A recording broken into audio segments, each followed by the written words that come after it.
I'm sure you've all at least heard of the ASPCA in some way, shape, or form. Various commercials, advertisements, and probably caught your eye, but seeing as the organization is not a not-so-pleasant subject, people try to avoid it altogether. The reality of the situation, however, is that the ASPCA is a very important yet extremely overlooked organization against animal cruelty. The ASPCA website shared their mission as stated by Henry Berg: to provide effective means for the prevention of cruelty to animals throughout the United States.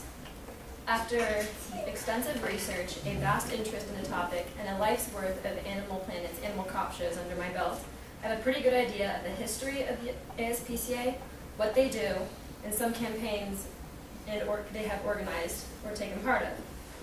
First, let's begin with a brief history of the ASPCA.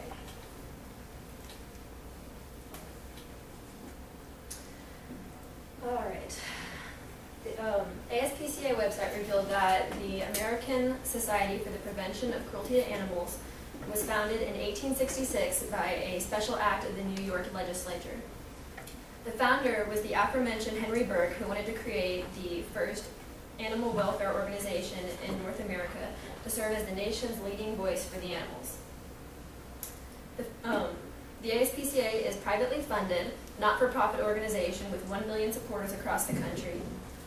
It is the first humane organization to be granted legal authority to investigate and make arrests for crimes against animals. According to Charity Navigator website, in December 2011, only about 22% of donations go to administration, and the rest of it goes to the animals. The ASPCA ranks at about 50.6 out of 70 for their financial score, which is how they use the money to donate for them, and all things considered, that's not too shabby. Now let's look at some of the things that the ASPCA does for the community. The ASPCA provides a lot of service for the public aside from just their goal of preventing cruelty to animals. These are some of the services that are open to the public listed on Animal Planet's ROAR webpage in 2013. There is the Adoption Center, the Animal Behavior Center, the Education Center for the public, the National Shelter Outreach, Government Affairs and Public Policy, Animal Poison Control Center, and ASPCA CARES. CARES stands for Community-Based Animal Resources, Education, and Services. CARES reaches out to underserved communities with free or low-cost spaying and neutering vaccinations and other critical services.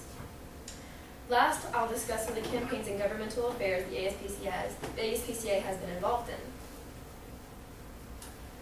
ASPCA supports cruelty prevention campaigns across the country such as puppy mills, animal hoarding, dog fighting, equine cruelty, farm animals, cruelty, and animals in entertainment. Some of the more local campaigns center mainly on puppy mills. The No Pet Store Puppies campaign was created to prevent future and current owners from buying anything such as like food, toys, actual animals and stuff from centers that actually sell puppies, because most of them come from puppy mills.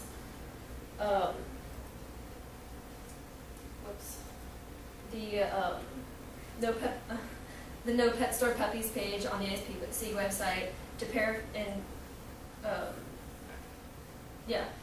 most pet store puppies come from puppy mills, which I had stated, but they're basically farms that raise and treat dogs like products, not living beings, and their living conditions are absolutely horrible, and there's no rest period between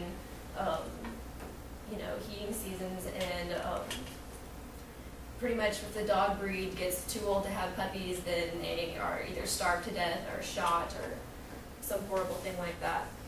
But in a recent governmental affair is Proposition B, which you might have heard of in the 2011-2010 elections.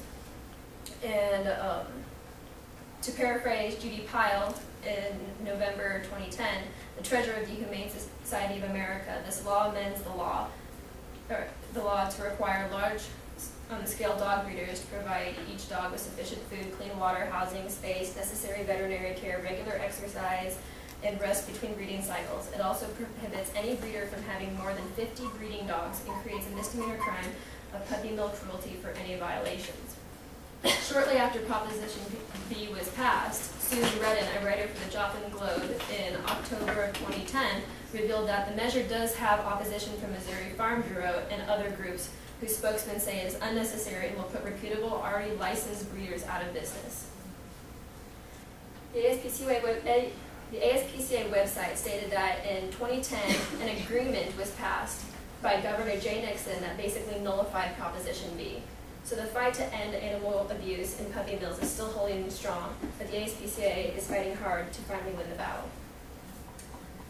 As you can see, the ASPCA does more than just pull abused animals out of their nightmarish lives to give them better homes, but that is a huge part of it. The ASPCA has been around for a lot longer than most would think, and their goal is serving the public and saving animals. So several services are open for the public to use to help pet owners take better care of their animals. The ASPCA also participates in campaigns against animal cruelty and will even petition for laws to be passed for the abolishment of unjust animal treatment. I hope you all now have a better understanding, and thank you for listening.